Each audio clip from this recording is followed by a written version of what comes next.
हे स्वामिनाथ करुणागर दीनबन्धो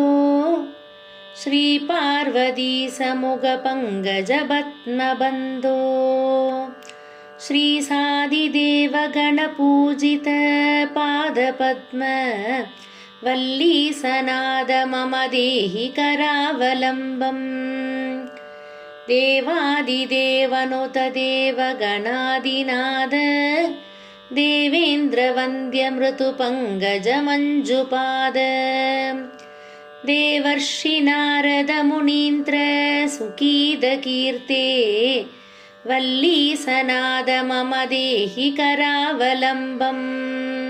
नित्यान्नदान निरदाखिल रोगहारिन् तस्मात् प्रदान परिपूरित भक्तकाम श्रुत्यागम प्रणववाच्य निजस्वरूप वल्लीसनाद मम देहि करावलम्बम् क्रौञ्चासुरेन्द्र परिगण्डन शक्तिशूल पासादिशस्त्र परिमण्डित दिव्यबाणे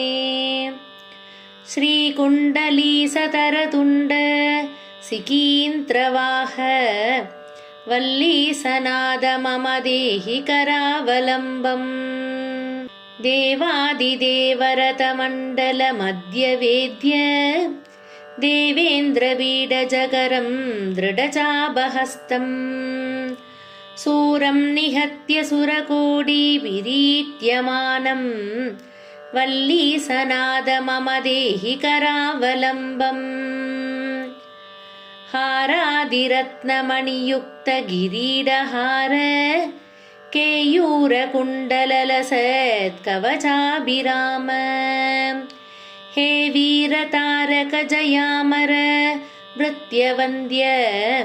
वल्लीसनाद मम देहि करावलम्बम् पञ्चाक्षरादिमनुमन्त्रितकाङ्गतो यैः पञ्चामृतैर्प्रमुदितेऽन्त्रमुखैर्मुनीन्द्रैः पट्टाभिषिक्त हरियुक्त प्रसादनाद वल्लीसनाद मम देहि करावलम्बम् श्रीकार्तिकेय करुणामृतपूर्णदृष्ट्या कामादिरोगकलुषीकृतदुष्टचित्तम् सिक्त्वा तु मामवकलादर कान्तिकान्त्या वल्लीसनाद मम देहि करावलम्बम्